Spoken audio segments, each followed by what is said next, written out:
friends of ours, and strangers. Which is weird to say because the way I look at it, a stranger's just a friend I haven't met yet.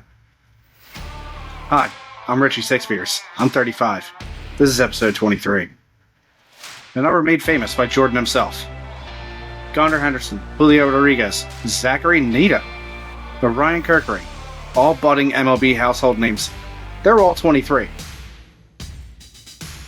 Hottogo. Taiwan, you gotta go. No one wants you here. I mean, you can stay in the bullpen. Whatever. Have fun with your one inning and maybe getting your velocity back, but whatever. No one cares. Just stay far. Oh. Heartbreak is one thing. My ego's another. I beg you, don't embarrass me, motherfucker. That's for you, Taiwan. The dog days may be over, yet Florence didn't tell us the Phil's machine to slow down. Braves back in town to hopefully go back to the ATL. Head held low. Series is split 1-1 now. 8-6-2-3-2-5-4 double play? Thought after seeing that scoring, Tommy Two-Tone was asking for Jenny's number. A former Phillies prospect is making their debut tonight for the Angels. Sam Aldeguerri. Born and raised in Italy. First player in MLB history. Crazy to think that all of the Italians throughout World War II who lived in New York and basically floated over on some very, very large car tires. Very crazy that none of them were born and raised in Italy. But also, it might just be a Jersey thing. Anyway, Sam, bona fortuna. He's taking a red piece of cloth. For all you not South Philly people out there, don't worry about it. Sam, don't get the Maloiks. Terry Crews hit his first Major League home run. Oh, I'm sorry, Dylan Crews. They look so much alike. Let's have at it tonight. Jay, come on. Let's do this, buddy. We're a day late, $1 short. Don't forget to Venmo us $6 for the vibes. We're bringing it down because we love you. This like, counts. follow, sub, comment. This is Drunks on the Pond. Let's do it. I like it. Welcome. Episode 23. We're cruising along at this point. Yeah, baseball's been pretty alright this week, I'll be honest with you, and we were pretty hard on the Phillies last week, but I think it was one of those things that was rightfully deserved. Like, it kind of reminds me of when we were kids and we would get the Stern talking to, and we would just be sitting in our room, probably crying. Well, I was crying. And then your parents would come up and knock on the door and be like, dinner's ready if you're hungry. And you're sitting at the table sobbing, trying not to get tears on your chicken cutlets. Maybe that was just me. Listen, I was only hard on you because I love you. Thanks, Dad. I know. But, I mean, I know, Dad. I mean, but listen, the Phillies took 2 or 3 from Houston, which was awesome. Won Amazing. the first game against Atlanta. Then Atlanta came back tonight and kicked them in the ass. So, I mean, hey, we still have a whole month of baseball to play. Anything can happen. You know, this is the shit we live for. And you brought up Taijuan Walker earlier, and I had the unfortunate privilege of being at that game, and I really wish I could say that it wasn't as bad as it looked, but it was as bad as it looked. I gotta say it. Walker's pitching motion, it's actually insane that he didn't give up more runs, because Walker he's probably in like his early 30s, maybe at most. I can't see him being any older than that. No, he is. He's pitching like Jamie Moyer towards the end of his career, just with a little bit more velocity and some soft toss and some lobbing in. He's looking like a 3 years less than Rich Hill. I just every time he threw the ball, I was just like, if this thing cruises down the middle, this thing is getting clobbered. And I, I don't know why, but I seem to have a tendency to go to a Phillies game and see someone have a 3-homer game. Like the first time was Jason Giambi when he was on the Rockies. I know. Talk about one of those things that just doesn't sound or look right. Like when you see a player and you're like, I forgot he even played for them. Like Jose Bautista for the Phillies. That's what it reminded me of. Or the White Sox manager for the Phillies. There's just so many. We could literally sit here and just go through an episode of players that didn't look right in jerseys. But we'll save that for the offseason. Absolutely.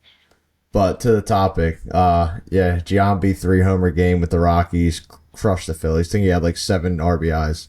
But Yordan Alvarez, oh my God, man.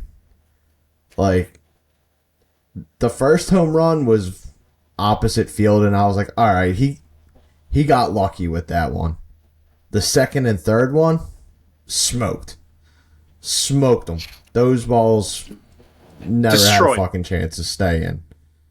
I mean, we were down 10-0, being no hit going into the 8th inning, and I was like, dude, talk about a game that you don't want to tell people you were there for, but if this dude throws a no-hitter, you're going to be like, all right, at least I saw a no-hitter. Like, that's pretty cool. It's an awful consolation prize.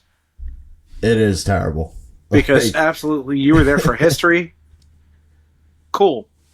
But also, yeah. Fuck, dude, I don't want to be no-hit by the Astros twice. Yeah, not twice. Especially at our home ballpark. Like that. Yeah. I mean, like, real quick, let's give a little praise to Yordan. I mean, I'm down. Yordan is an absolute machine, and he is still so young. Yeah. He had 3 home runs. The Phillies had 3 hits. No player has more 3 home run games since 2019 than Yordan Alvarez. It's insane. Although, the only consolation prize is that 2 of his home runs were solo home runs. He went 4 for 4 with 3 homers with only 4 RBIs. Putting up those Tyler O'Neill stats right there. That could have been easily... Dude, stop bringing him up. Ugh. Such a stud, but no one's ever on base when he hits a home run. And he's not the leadoff hitter. But good for Yordan. He tied Bagwell with the most 3-homer games in franchise history for the Astros. With That's crazy. 3. I mean, shit. You got some franchises who still are yet to have someone have a 3-home run game. And this guy tied the franchise record with 3. He's a stud, dude. I just saw a list, and I can't remember where I saw it. But if the list was along the lines of the last player on a team who had like the lowest ERA or whatever, dude, I think it was 2018. Aaron Nola, 2018, like a 2.04 ERA. I'm going to double check that because it doesn't sound right. It does not. I'll be glad to check it as well. I think it was 2018. I think. 2018. Yeah. All right. So I was off, but he had a 2.37 ERA. That's insane. Like, I don't remember Nola being on top of his shit like that in 18. And that's a great season.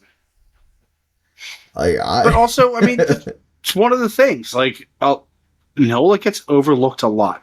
And there's so many people in the greater Philadelphia area who will forever say that Aaron Nola is not an ace. Aaron Nola does every single thing that an ace should do. He gives you innings. For the most part, he keeps you in games. Has a sub 3.5 ERA every single year. It's not his fault that he played 6 years on a very disappointingly mid Philadelphia team. I mean, don't forget he had 17 wins in a season. That was a 2018 year. Yep. Tell me how that is even remotely a bad thing. Sure, he has one bad inning. Not even every now and then. It's 2 out of 5. And it's always the same inning, too. It's the goddamn Toyota RAV4 inning. They need to stop that. It's always the RAV4. Like, the minute they do the Toyota sponsorship, they're like, and here we are in the Toyota RAV4 inning. Aaron Nola on the mound, and you're like, oh, here we go.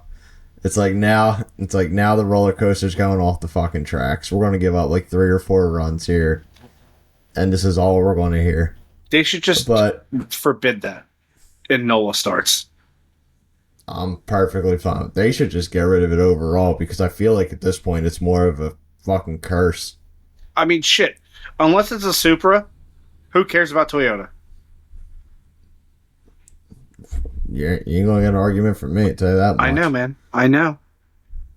The one thing I do want to bring up about Aaron Nola, though, and this great gets hair. said, he does have a great head of hair, but that's not it. You know, it gets said a lot for most sports. Like, the best ability is availability. The Name one thing you can't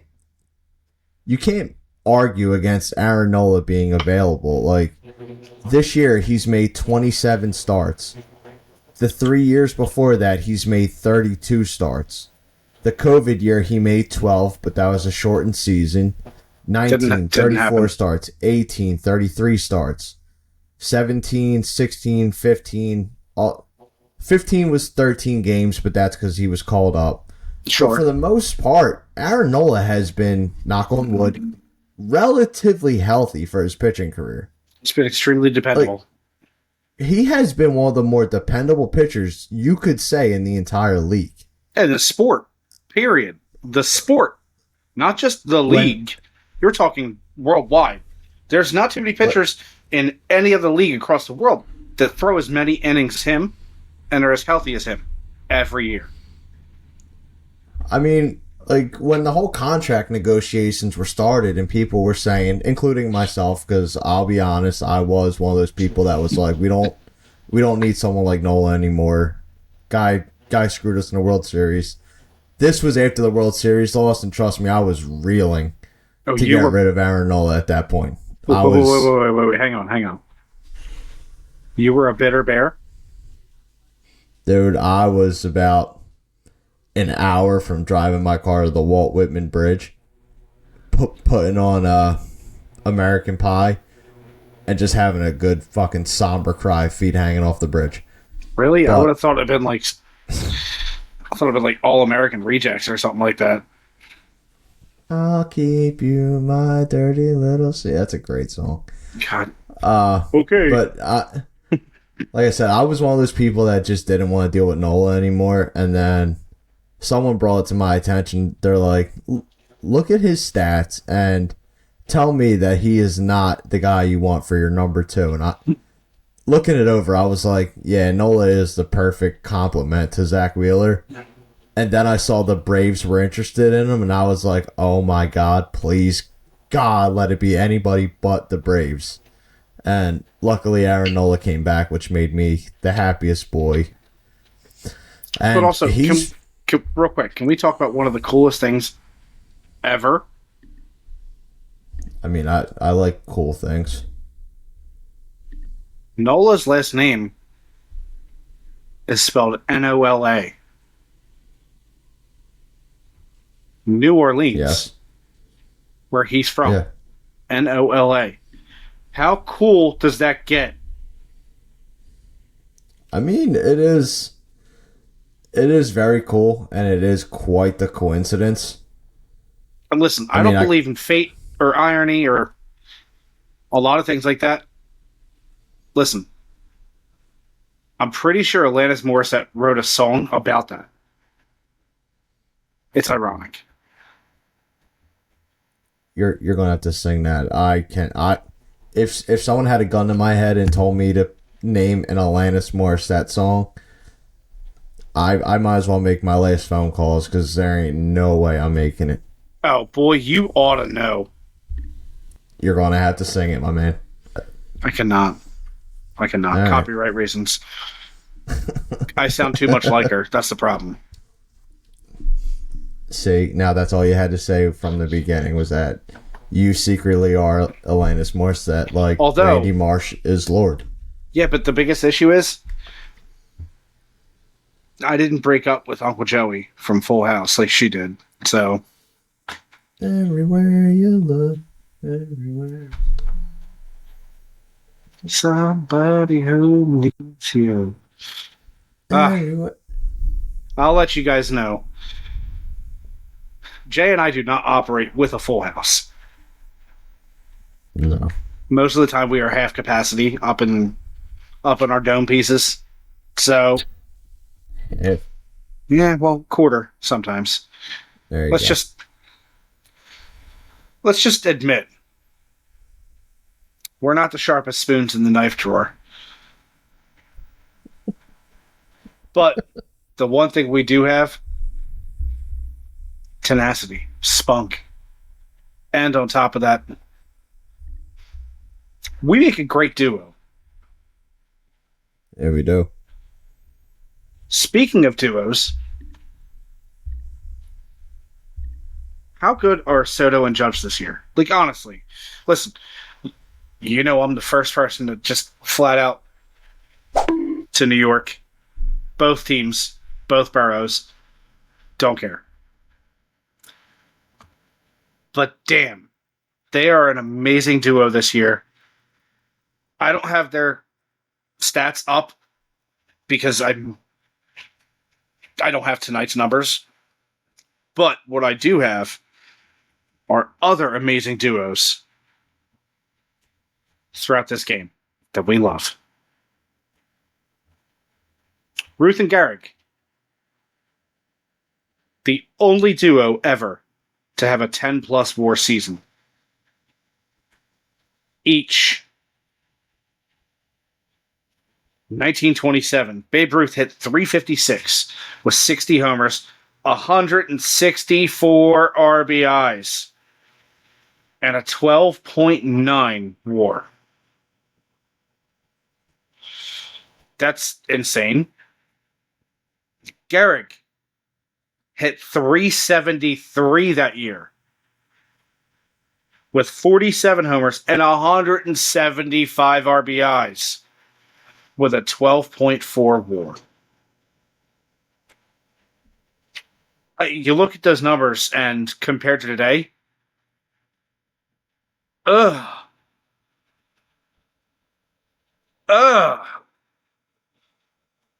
But also, I mean, they were facing the people who take your orders at the deli during the off season. They were literally teeing off on the hitters or off the pitchers that bag your groceries every other Wednesday. And most importantly, they were stealing food out of kids' mouths because they were just so much better than their opponents. And their opponents couldn't make the same money as them, and their opponents had to work 3 jobs during the offseason. I mean, those days were rough when you had to face that tandem. Holy shit. So, other great duos. So, you got Acuna and Olsen last year. You got a guy 40-70, and then a guy who's 54 home runs and 120, 130 RBIs. You got Mookie and Freddie Freeman last year. Both were top 5 MVP finalists. And I kept scrolling through a bunch of other years where, you know, certain people won the MVP, and I was like, okay, who were their teammates? Another one that really stood out to me. 2018. We were just talking about that year. Mookie and JD Martinez. That's Mookie's first MVP year. Mookie hit .346 with 32 homers and 80 RBIs. And he won the MVP because he had a 10.2 WAR.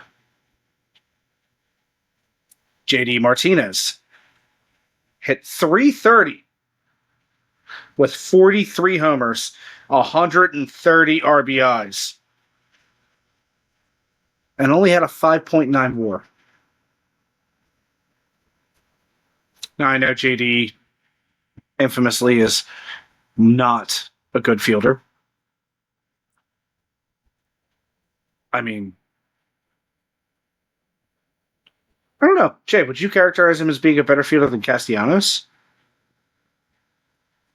Or maybe Schwarber? Better than Schwarber, yes. Better than Casty? No. I think Casty is defensively a better fielder. Offensively, if JD and Casty were the same age, I would probably take JD. Sure. 75 out of 100 times.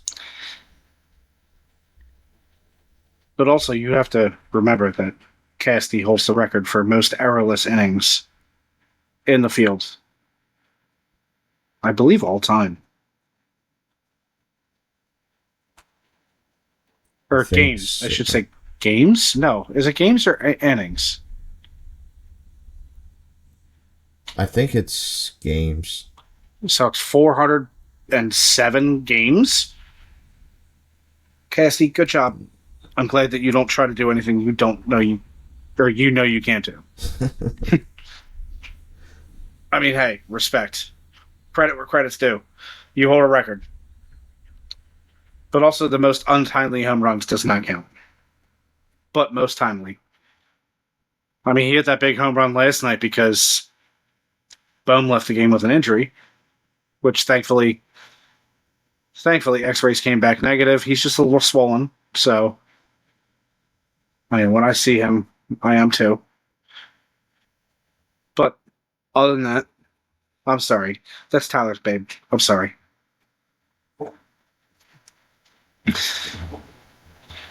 But, like, duos, man. There aren't a lot of household names that have had incredible seasons as duos. On the topic of duos, there's two players that offensively they were good, and they're both Hall of Famers, so I think giving them the recognition is important. Detroit teammates Lou Whitaker and Alan Trammell. Ooh, big names. Played over 1,900 games together. Wow. Like, that tied the American League record for most games appeared in together. And that was 95 when they did that. So that's just a duo that, you know, like some teammates really only go for maybe 5 or 6 seasons. Yeah, and you're looking at less than 700 games. Like, Allen and Lou went for a while. I mean, that's just... How many games was it? Total, I'm not sure, but 95, that was when they tied the record. The record was 1,914. And I'm assuming they played more after they broke the record, so... I mean, right now, just math-wise, you're looking at 11 and 80% of a season. Or 11 years and 80% of a season. Yeah, so they definitely... So it's definitely more than 1,914, but either way, it's still impressive. It's incredible. You did bring up, you know, Judge and Soto offensively. I mean, the craziest thing to me is Judge is having another career year. Probably going to end up with 60 home runs. Soto's probably going to top out at 45, maybe 50. And which is insane when you think about it, because when you look, Like, when you look at the list for the home run count by teammates, you have Roger Maris and Mickey Mantle The with infamous race. 115 from 61. Yep. Barry Bonds and Richard Rillia from '01, they hit 110 together. And Ruth and Gehrig, third in 1927, the Murderers Row year. I mean, Yeah. what Aaron Judge and Juan Soto are doing is absolutely insane. And if this is what the Yankees fans back in the day got to watch for years, then honestly, I am beyond jealous. For less than 70 cents a ticket. They had no idea. They would lose their mind if they saw the price for a ticket. Like, A they burger would and a probably. beer I could find in the Wawa parking lot. It's one of those things where I'm happy that it seems like baseball is getting more attention, but it also bothers me because everything now is just so goddamn expensive at I a was just baseball game. looking up to the sky to say, hey, can you make things cheaper? That'd be great. Just like a smidge. Like, I'm not asking for them to drop it down. I mean, if they want to make tickets like 25 cents again, you're not going to hear a complaint by me. No. No, no, no, no, no, no, no, no, no. The biggest problem is then when everyone can afford it, nothing would be available. I'll tell you what, though. I was just thinking about this the other day when I was at work. There was a time where baseball games were played during the day. Correct. No one really knew how to set up a game at night. And obviously, you sit here now and go, well, you just put lights on the field and then, you can play in the dark. Well, fucking obviously. We're going back here. Like, we're going back to, like, the 30s or the fucking 40s. Speaking of which, did you know that the Cincinnati Reds actually played the Phillies in the first night game? Of course, the Phillies lost, go figure. But that's neither here nor there. It made me wonder, like, were these people just taking off work and being like, let's just go to the fucking game? Like, what else is there to do? Like, Yeah. that's, like, that is so cool. Like, dudes were just like, it's like, the game's at 1 o'clock today? Fuck it. Just take the day off, go to the game. It's only 25 cents. Yeah. Like, I mean, I would kill to just go back and just just talk to someone and be like, did you really miss work today for the game? And he's like, baseball's life. And I'd be like, I get it, dude. I'm just asking. I mean, could you imagine if we had all the technology we did or do currently, but also we were back in the, 30s, 40s, minus the whole war in the 40s. But, like, I would text you at, say, 10 a.m. Hey, Jay, let's go to the game today. I found $1 in the parking lot. Everything's on me. That'd be awesome. That would be the most so cool. dope shit possible. Dude, I would kill just to go back for like a week and just be like, all right, let me see how they did it. Because, like, we're going before, like, radios were a thing. You couldn't watch it on TV. They had a giant scoreboard in New York that people would literally gather and watch this thing. And and some kid would sit there and read, like, little paper strips as they came through with what's going on at the game. Like, could you just fathom a giant crowd standing there, bases loaded in the 9th inning, and you're waiting for this piece of paper to come out? Like, you're just like, what the hell happened? And the kid's sitting there reading it, and you're just like, God, please just let them win today. And the kid's like, strike one. That's it. You're like, well, what's next? He's like, I don't know. Like, the amount of anxiety is unfathomable. Dude, I think the worst possible thing that's different from then to now is how long a pitcher could have taken in between pitches. That pitcher, like, just say that pitcher was like, dude, fuck this dude. He's fouled off 3 pitches in a row. You know what I'm going to do? Go high and inside. He's going to do the same thing I was doing. Yeah, just sitting. Not give a fuck and just pause. Like, what are you going to do? What are you going to do? I don't even think that's the worst thing, to be honest with you. Like, I mean, yeah, he could have broke his neck with a pitch, but whatever. No, like, it could have been a million times worse, obviously. And this is going to be in the next episode of Behind the Seams. If you haven't checked it out, link's going to be right there. First episode's on Jim Devlin. Second one's dropping soon. Please, like, watch the episode. It is fantastic. It is from a very good researcher that I know very well. He is also very handsome, and he does some great things, and I'm very proud of him for this. He did such a good job, and I would implore you all to just pay attention to this story, because it's a very good story, and he just... You nailed it, buddy. I'm proud of you. Thank you, buddy. I really appreciate that. Shit, lost my train of thought. Going back to it, there was a time where pitchers could literally ruin the baseball. Like, could you imagine standing in the batter's box and you're just watching the pitcher just scuff the shit out of this ball? Like, he is stomping on this thing with his cleat, cutting it up, dragging it across the dirt, spitting on it, and you're just like, what the like, what the hell is this?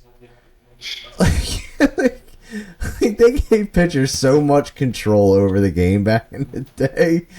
Like it that was all about the me pitcher, so especially bad. the dead ball era. Like, come on. Love It the was dead ball the era. pitcher. The pitcher, the pitcher, the pitcher.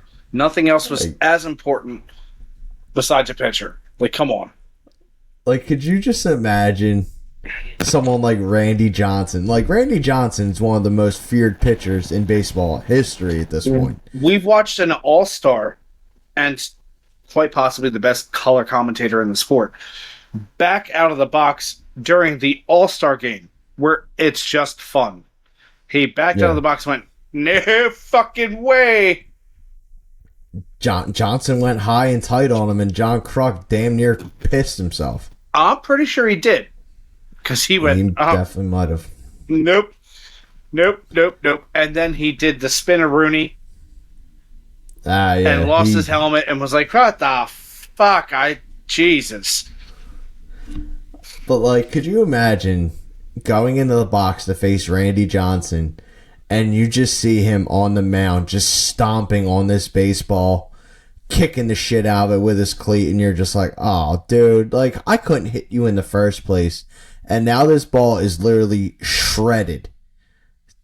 I can barely see it because now it's earth colored, it's blending in with shit, and I cannot see it. That would put the fear of God into me. Yeah.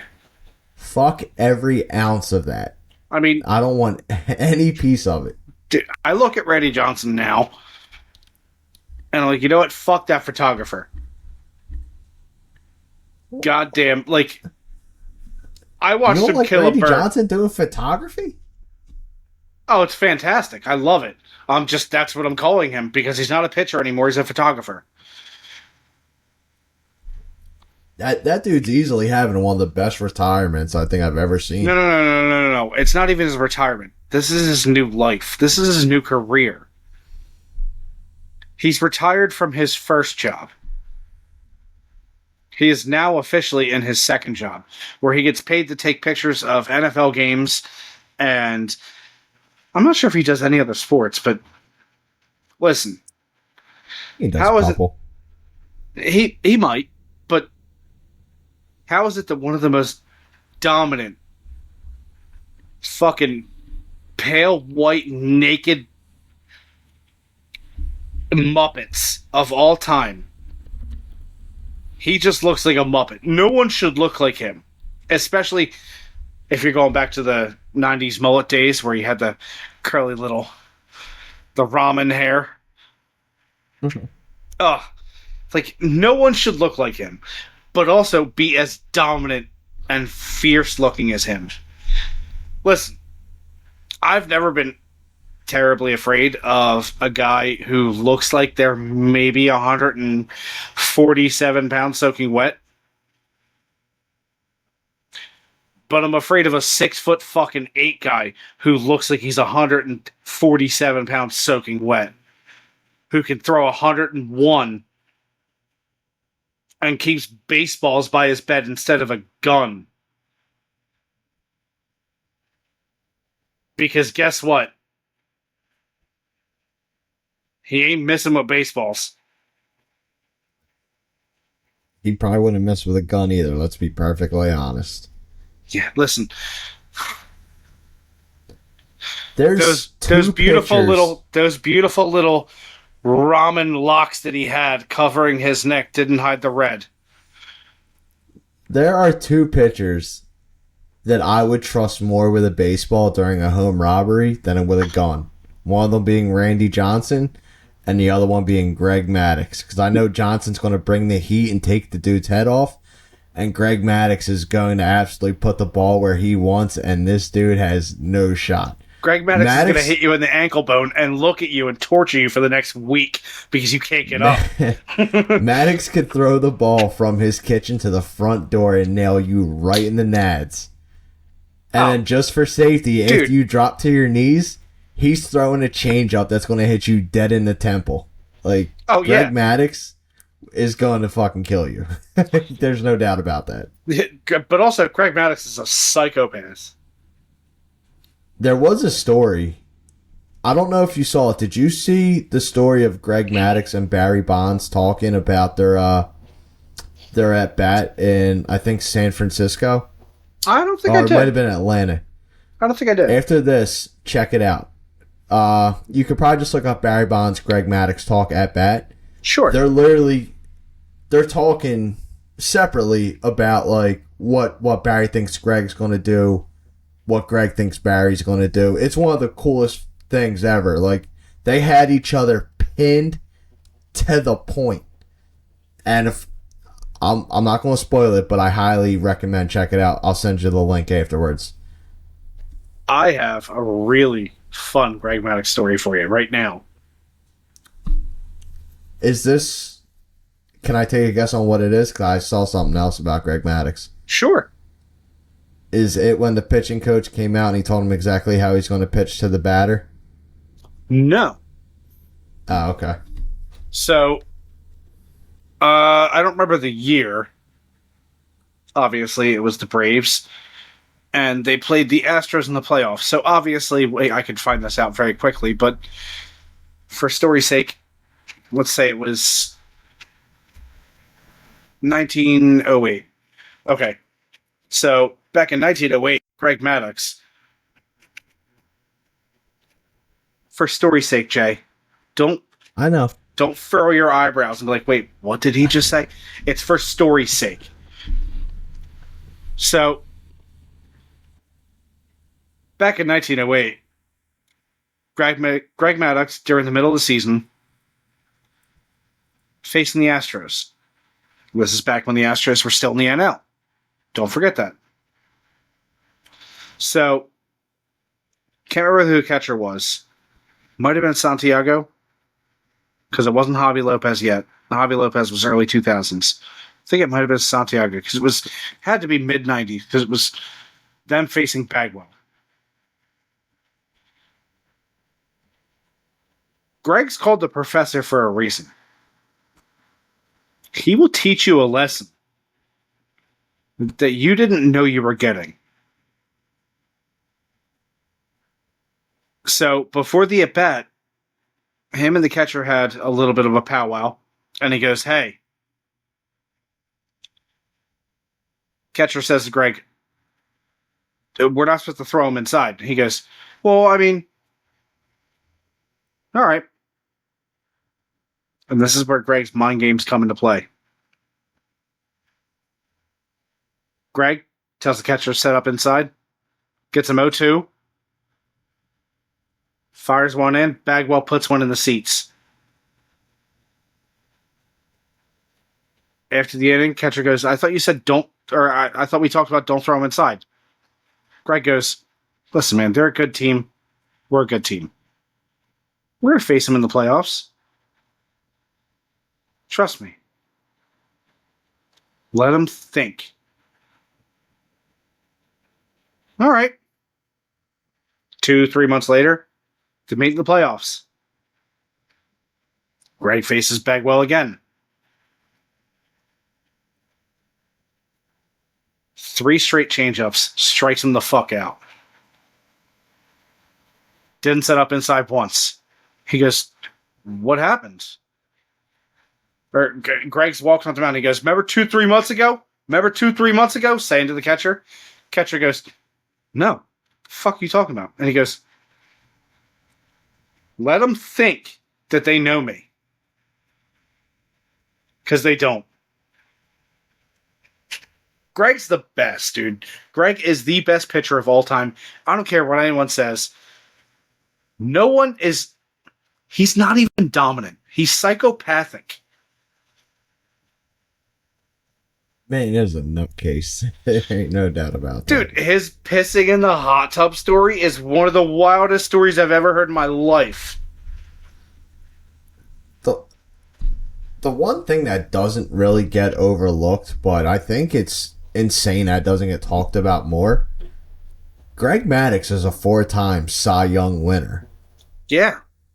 How many times did he win Gold Glove?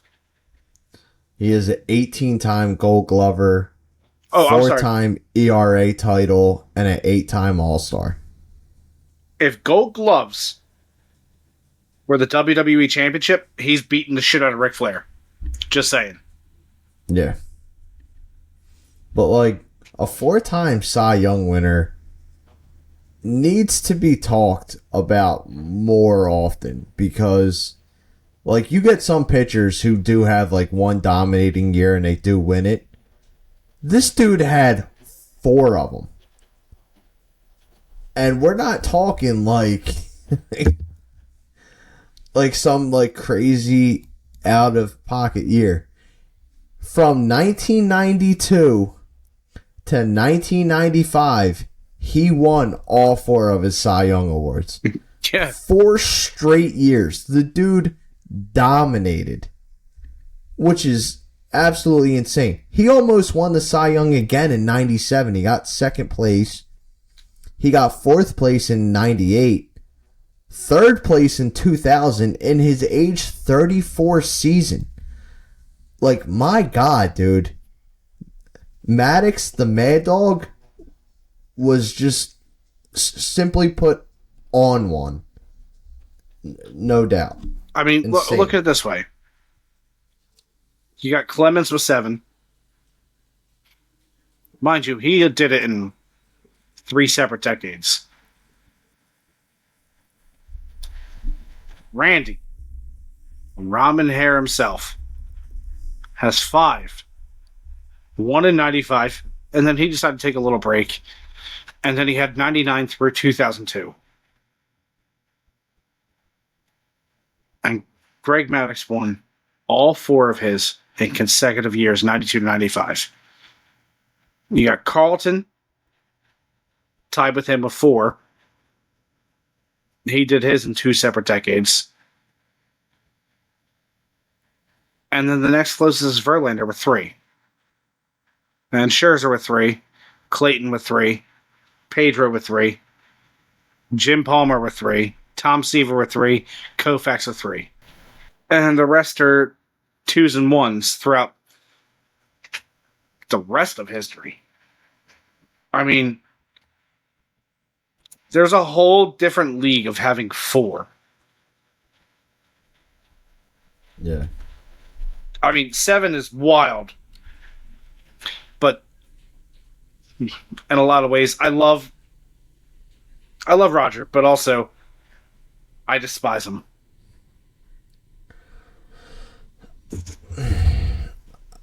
I know It's me love-hate. and you have me and you have talked about it a lot before, and I've pretty much made my camp at the point where, do I believe the players who use steroids deserve to be in the Hall of Fame? I'm officially 50-50 on it. Simply put, because yes, they did cheat. They used growth hormones. That's what steroids are. Now, mind you, it doesn't make hitting a baseball any easier. Like, pitchers are still throwing you change-ups, curveballs, but it does give you an advantage. Yeah, sure. That's the big thing. Baseball is still a tough game to play, but doing something that gives you an advantage is technically cheating. That is where the steroids come in. Now, that being said, I want to say this. I do believe that there needs to be a spot in Cooperstown for the steroid era, because I am a firm believer in the fact that those who ignore history are doomed to repeat it. Now, facts. I do not believe the steroid era will return. You know, listen, it was great when it was here. It gave us a lot of fun baseball to watch. It also gave the league a lot of money. It did. It really did. But baseball is not in that spot now where they're desperate for viewers. It's, long story short, it's just not going to happen. But players like the Bonds, McGuires, the Sosas, Palmeiro, Clemens, these are all guys that helped carry baseball during one of the low points, and they do deserve the proper recognition from the league for helping to mold baseball into what it is today. Because if you're not wrong at all. If you're going to use the clips of the old home run derbies and all-star games where these dudes were crushing baseball, like, they weren't just hitting 300-foot home runs to, like, the shortest part of the park. They were going to places in the stadium where baseballs have never been hit before. The home run derby at Veterans Stadium, for all the people who were listening, in go 96. back and watch it. It is one of the greatest home run derby performances. Barry Bonds versus Mark McGwire is one of the best things I have ever seen. Tommy was in that, right? I think so. I think Tommy was in that one. Like, these dudes were hitting upper deck moonshots. Like, crushed them. The baseball needs to recognize the steroid era for what it is. It was a great time for baseball. It brought a lot of fans, and it made baseball fun. Well, let's also preface, listen, I fully agree with you that the steroid era was great for the sport as a whole, but only great for the sport in a ratings perspective. And the main reason that it was great for the ratings perspective is you had the home run race with McGwire and Sosa. That was... Are you kidding me, dude? They were interrupting other sports mid-game to talk about this, which was sick, because as a kid I was like, wait, what? They can talk about other things as things are happening? No, wait, what? I'm watching the news with my parents, and they're talking about what Sosa and McGwire are doing instead of this house burning down. Cool. That's something I like more than house fires. There's a lot of things I like now more than house fires. I don't like house fires. Let me put that one out there. But it was Sosa and Big Mac that really put it out there and made it what it is, the steroid era relied on them first and foremost. I mean, besides Palmero doing the point at Congress, who else is the face of steroids? Sosa, McGuire, Bonds. Yeah, easily. I mean, yeah, you could even throw Clemens in there, honestly, because sure, like it was brought up, he won what? How many Cy Youngs? 7. 7 Cy Youngs, like that, like we talked about Maddox having 4 being unheard of. Like, this dude was an anomaly. No one's even won 7 MVPs, correct? The only person that probably would have done it was Bonds. Ruth. Bonds and Ruth are the only two that amaze, like, all-stars. Sure. I mean, like I said, the whole steroid era, I'm 50-50. Like, should they be with the rest of the guys in that special hall? It's hard to say no. It's hard to say no.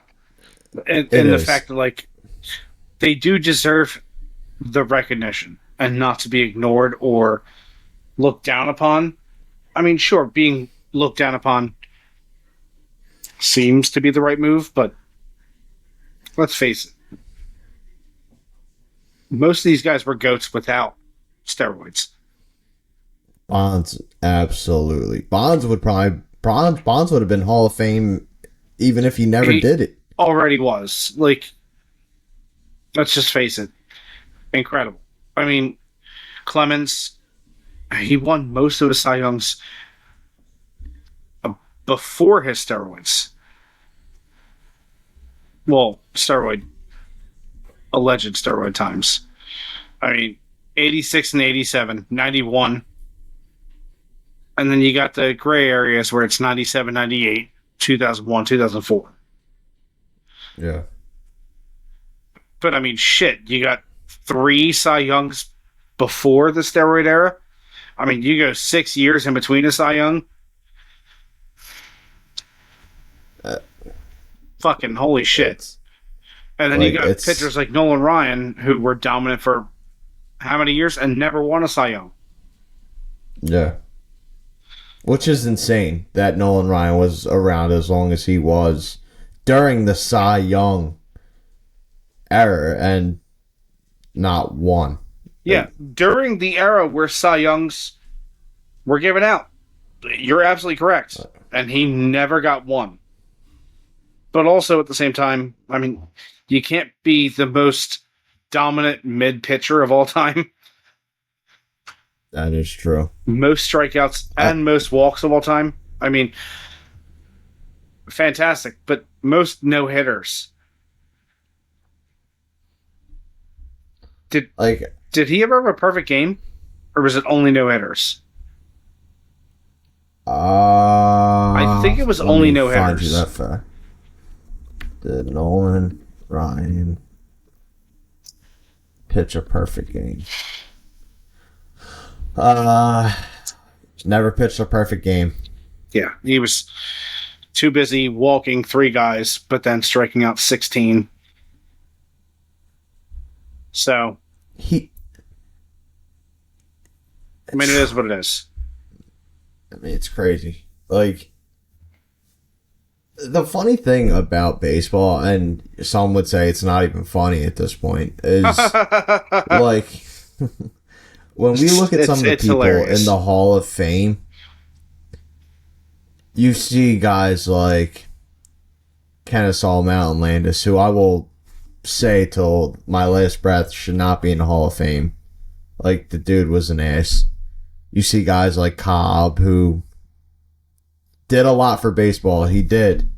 But there are some that are like, you know, Cobb was the ultimate black spot on the game. And Ty Cobb? Tyrus Raymond Cobb. I watched his back go up in flames. Who's Ty Cobb?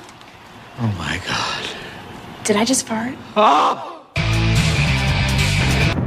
Did I just fart? like like you hear all the things about Ty Cobb, all the negativity, and you almost kind of wonder. It's like if you held those same standards, could you imagine could you imagine Kurt Schilling getting in? Like Kurt Schilling has said some absolute off the wall shit in the past 5-10 years. Like, could you imagine them being like, listen, Kurt Schilling may be an ass, but he was a great baseball player, and we're almost on the verge of like a Pete Rose type thing, where like, yeah, Pete Rose was a shitty guy, but when you take it away, look at his baseball stats. Yeah, but you can't take away who he currently is now. I mean, yeah. Let's face it. Like I'm Pete just Rose saying, if we held the same standards, I would just shake my head. Like, I'll be honest with you, some of the people who have gotten in the Hall of Fame in the past couple years, I've really had to try and find where they saw them getting in. And it's truly deserving. You know what? I get it. Some of them are tough, but there have been some great players getting in. All right, yeah, no, I fully agree. But let's talk about two pitchers who will not make the Hall of Fame. Two pitchers who are a very unique link in time. Not just space, but just time. Andrew Bailey and good old Dick Mountain himself, Rich Hill. Andrew Bailey was drafted, debuted, won Rookie of the Year, became teammates with Rich Hill, Dick Mountain himself, in 2012. He retired, and as of this week, became Rich Hill's new pitching coach in Boston, all within the span of Dick Mountain's career himself. Baseball is a wild timeline. I mean, it's fascinating to think that all happened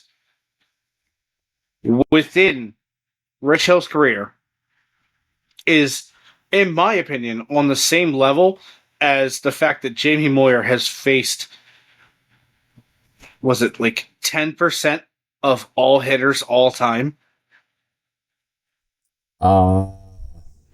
Yeah, something like that. Which is insanity to think that there's one pitcher who has faced a percentage above 1% of all the hitters all time. Like, 1% alone is a lot. If you think about how many guys get called up per year and have 1 at-bat to 5 at-bats. Let's just say 1 to 5 is the minimum. Think about how many guys have had 1 to 5 at-bats throughout all stat-keeping MLB history. All time. You guys who have literally had 1 at-bat in the majors, and that's it. They're never back at the plate. And Jamie Moyer has faced, don't quote me on the exact percentage, but 10%. Absolutely wild. Like, and then you have a pitcher who did 6 things all within the span of a pitcher who's still pitching. So, just to give you a quick correction, Jamie Moyer faced 8.9% of all MLB hitters ever. So I was 1.1 off. Yeah. Do you want to fight? Depends. Do you want to hit the ground? No. All right. What? Weird. It was a verbal altercation, not a physical one, you sick fuck. Ugh. The hell's your problem, dude? If anything, you're one of the guys who's gonna cry before he swings, so it's fine. I'm not really one to get in an altercation. I'm feeling pretty aggressive, I'll be honest. You're a sweet boy. It's my nickname. Old sweet boy Lesage. Yep. Oh, little lover lips, Jay. Lover lips Lesage. I didn't want to do that one. It was too easy. Nah, that's fine.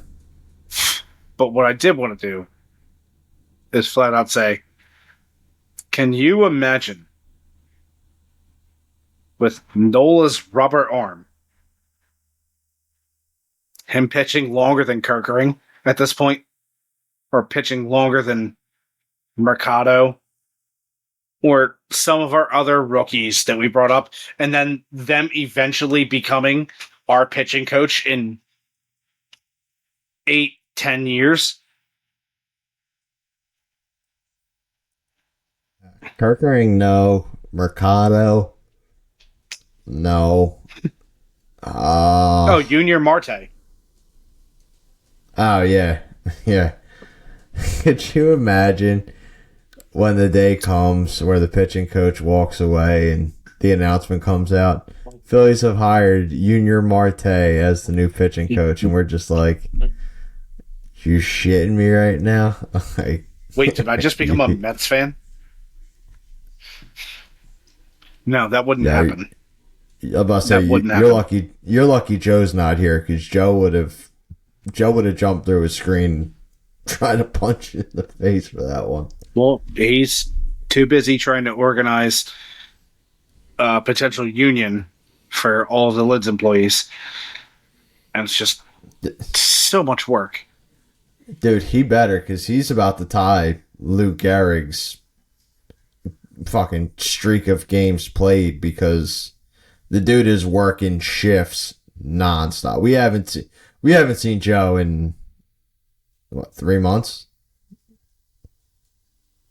Since April. We haven't seen him along with both of us. He's only given us small little tidbits while he's on break at work. And it's crazy that he only gets 5 breaks a year. Ugh. Poor guy. Yeah, I love him. We miss him. I love him, but come on. Get your ass back. 5 breaks. 5 breaks is just not enough. It's not enough time. I think it's time we go into the 9th. Hit him with some final thoughts. What do you say? Oh. All right. So I was originally going to have something insightful, something fun, and kind of just more along the lines of like loving the sport. But what I really want to do for final thoughts is just say, I can't believe another ship hit a goddamn bridge again. You gotta be kidding me. Oh yeah, you didn't hear? The bridge that goes from Wildwood to Cape May got hit by another ship tonight. Because, let's face it, that bridge has never been there before. Or on top of that, I'm 100% being honest. What? How is this the first time I'm hearing this? Because it just happened like an hour ago. We've been busy for the past hour. I'm sorry that I see cool shit in between us talking. It's like... What the fuck? Yeah. Yeah. Jesus H. Christ. I saw it and I went, nah.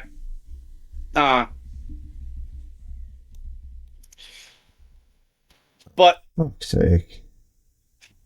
this is one of those.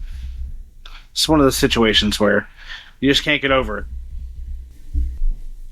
Because once again, the stupid things in life are so punny to me. I will make a joke about the silliest, stupidest pun possible. And there's no building another bridge to get over this. It's almost to the point where the reality of it is not as funny as it should be. But when you see a bridge get hit by a boat, tell me that's not funny. Tell me it's not funny. Because how do you not see it? Bridges aren't small. From what I just read, it's another boat that lost power and just went right into it. I get it, dude. I get it, but I have no comment.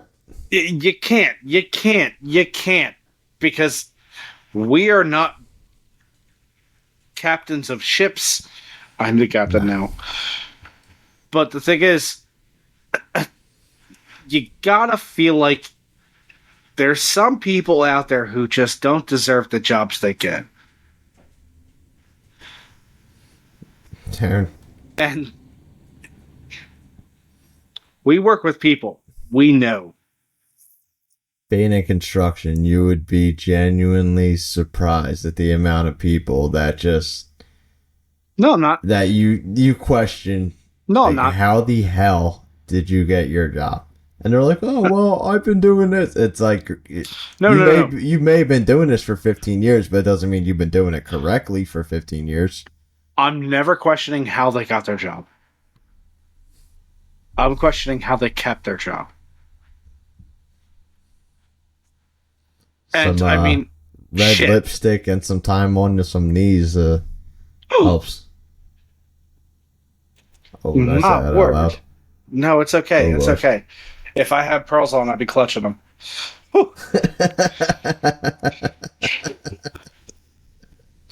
Dude, I gotta flat out say it, man. What the fuck is going on in the world today that there's so much incompetence? I mean, I honestly, the other day, yesterday, when I saw on Wednesday night that Dylan Cruz hit his first home run as a major leaguer, I literally thought, what the fuck is Terry Crews doing baseball for? And I went, that's a joke that I should write. But also, I'm dumb. Terry Crews is 6'5" and made up of 37 circles and super black, and Dylan Cruz is 6'1" and very average bodied white male. And just saying they look alike is hilarious. Hilarious, because that's the way I operate. I can't help it. Jay, hey man, hit me with your 9th inning close out. Give me your final pitch, man. Counts 0-2. Nail it. Alright, final thought. I have a couple of them. Obviously, on today, Friday, August 30th, not baseball related, but still a very sad topic that I think needs to be shared. NHL player, played for the Calgary Flames, played for the Columbus Blue Jackets, Johnny Gaudreau.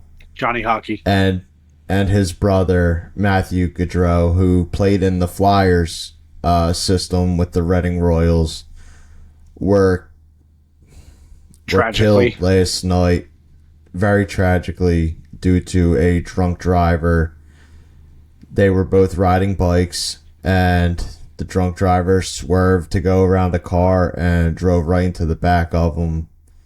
They pretty much passed at the scene. I really don't want to go too far into it, but I just want to give me and Rich's condolences to the family. It Absolutely. is such a tragic loss, and the fact that they were in town strictly for their sister's wedding that was supposed to be today. Johnny was supposed to be ring bearer, and her brother was supposed to be one of the groomsmen, and this kind of just halted everything. Absolutely disgusting, tragic, and the it's hockey rough. world lost two great players, two all around great people. The Gaudreau family lost two amazing family members, brothers, fathers, nephews, husbands, however far you want to go, and Just it's good a shame. humans. It's awful. When I saw the news last night, the first time I saw it was only with the speculation of rumors. Yeah. Which was the original story break, and once the confirmation hit, listen, I grew up loving hockey, and I still love the sport, but it's not my main love. Obviously, we're here talking about baseball. Think baseball 25-8.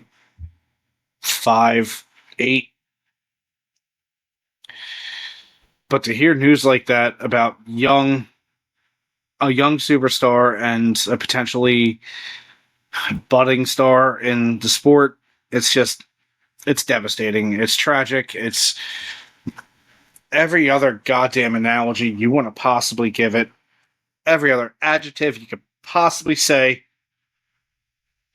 It's a subject that hits hard with the family I'm in. So it's rough. It's nothing that I want to delve deep into. Out of respect for everyone involved. It's just my condolences, my sympathies. Jay, you were absolutely correct in even acknowledging this. I didn't even consider it because we're a baseball podcast, but thank you. It means a lot.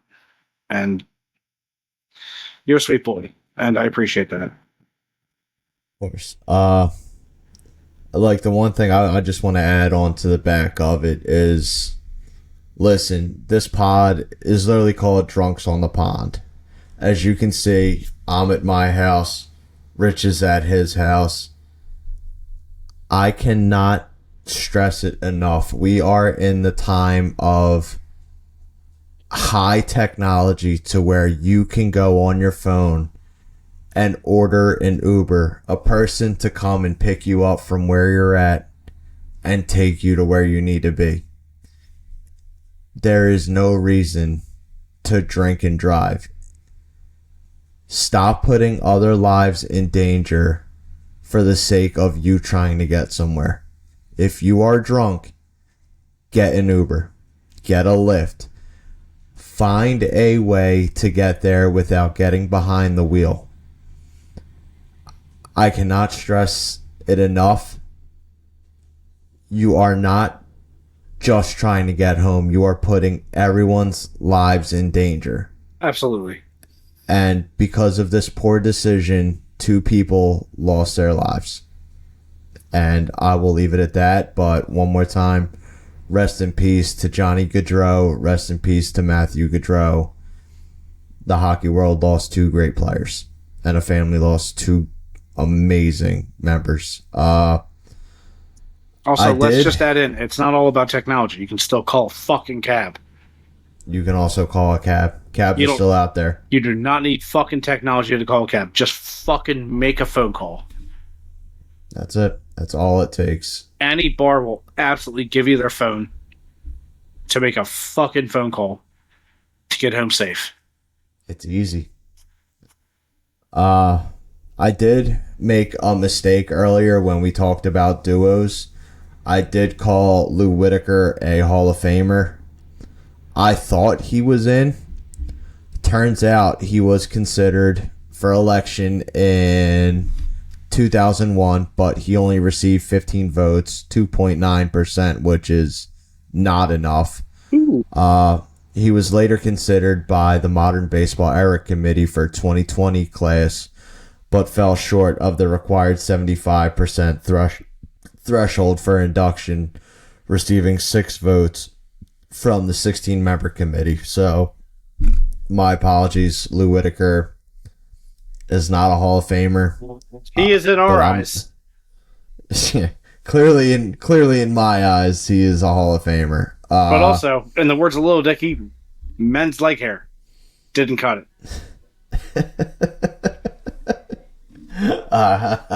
For my last point, we're going to go today in baseball history, like we always do. Ooh, my favorite. We are going to go. I'm looking at a list right now, and I think I'm going to go with this one. We're going back to 1906, so 118 years ago. After pitching a shutout in his major league debut, right-hander Joe Doyle of the Highlanders becomes the first player to start out with 2 shutouts when he beats the Nationals 5-0. Doyle rules. Of his 23 lifetime victories, 7 will be shutouts. Wow. He is nicknamed Slow because of his time-consuming pace on the mound, which you brought up earlier. Pitchers just taking their grand-ass old time and pissing everybody off. Why is everything a full circle? Because that's how we are. Woo, baby. It's a circle. There is no beginning. There is no end. Because it's a circle. A circle. A circle. Because it's a circle. Yeah, we heard about the circle. Yes, we're familiar with shapes. Hey. Oh, could you imagine if we sent Nestor Cortez back in time and he did that goofy ass wind up against some of the batters? We're going like Nestor Cortez versus Ty Cobb. Like, you think Ty Cobb would just run out to the mound and just beat his ass? He's shoving that burnt bat from Baxter in half up Nestor's ass and be like, you want a nest? I will break all this shit into twigs and make one. You little fuck. Pitch like a man. Time doesn't necessarily mean that much to them back then, but also doing the fucking shimmy and the moves and the leg back and forth like it's a fucking pendulum. Get the fuck out of here with that shit, dog. Fuck you, Nesty. I guess I actually have one more final point. I'm going for a 4 spot here, I guess. Mentioned earlier. This is 3. No, it's 4, ain't it? Because it was Gaudreau, Whitaker. Oh, yeah, this will be 4. Sorry. Yeah, all right. I was going to say, I thought I hit 4. Yeah, you did. Anus. Shit.